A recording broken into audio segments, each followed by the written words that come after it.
बार एक छोटे से गांव में जिसका नाम था लोहज, दो बच्चे थे, मैक्स और टैमी। मैक्स और टैमी एक खूबसूरत नीली झील के किनारे एक छोटी सी झोपड़ी में रहते थे। अब हर हफ्ते सोमवार को, जो मार्की शहर में मार्केट डे था, मैक्स और टैमी अपनी शॉपिंग करने जाते।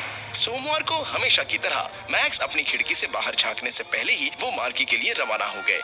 खरीदारी के लिए बढ़िया सुबह है। हाँ, वो तो है। वो आकाश की ओर देख रहे थे। वो तैयार होने के लिए गए, तब अचानक उन्हें गड़गड़ाहट की आवाज सुनाई दी।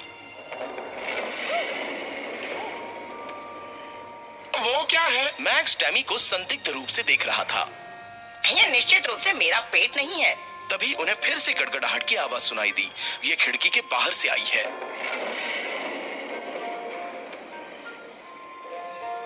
मुझे उम्मीद है कि ये बारिश और हमारी खरीदारी यात्रा को खराब नहीं करेगी।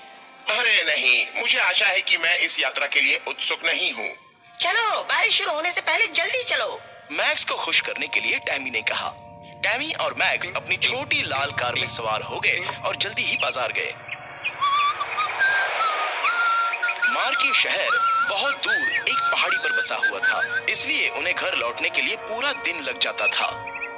फिर थोड़ी देर बाद वही गड़गड़ाहट की आवाज सुनाई दी। झील के बाहर एक विशालकाय सिर दिखाई दिया। ये एक राक्षस था। राक्षस झील से बाहर निकल आया और किनारे पर बैठ गया। मैं बहुत भूखा हूँ और मेरा पेट लड़खड़ा रहा है। मुझे जल्द ही नाश्ता खोजने की जरूरत है। वो इधर उधर देखने लगा और पास में ही एक मकान भी देखा। याहू! ये छत मेरे नाश्ते के लिए ठीक रहेगी। उसने अपनी लंबी खुरदरी जीभ से छत को चाटा। राक्षस ने मैक्स और टैमी के घर की छत को खाना शुरू कर दिया। राक्षस ने आधी छत खा ली और अपना पेट पाल लिया। मेरा पेट भरा हुआ है, लेकिन छत के बचे हुए हिस्से को मैं कैसे छोड़ सकता हूँ? तो वो बैठ गया और छत के शेष हिस्से को खा गया। ये तो वाकई स्वादिष्ट था, दानव ने कहा और अंत में संतुष्ट हो गया।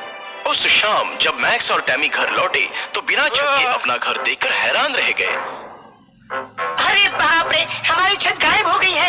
ये कैसे हो गया? दूर होने पर भयानक तूफान आया होगा शायद। मुझे यकीन है कि मैंने आज सुबह गड़गड़ाहट की आवाज सुनी, तो शायद हुआ भी होगा। अब छत की मरम्मत शुरू करने के लिए बहुत देर हो चुकी है। चलो कल सुबह काम शुरू करते हैं। आंट मैरी के घर चले और अपने लिए एक तंबू ले लेते हैं, टैमी ने कहा। आंटी मैरी का घर बहुत दूर नहीं था, इसलिए वो जल्द से लौट आए और एक तंबू लगा दिया। उन्होंने फिर एक कैंप फायर जलाया और उसके सामने बैठ गए। हे टैमी, मैं गिटार पर जो भी धुन जानता हूँ वो सब बजाऊंगा। मैक्स ने स्थिति को बेहतर बनाने की कोशिश की।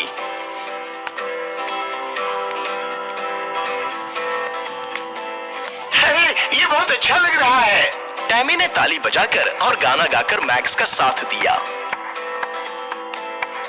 उन्होंने संगीत बजाया और कुछ समय के लिए गाना गाया जब तक कि वो सो नहीं गए।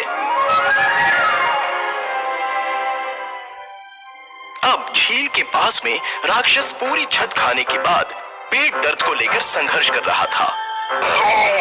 मेरे पेट में बहुत दर्द हो रहा है। मैं फिर कभी इतना खाना नहीं चाहूंगा, भले ही वो कितना ही स्वादिष्ट क्यों ना हो। राक्षस दर्द में रोने लगा।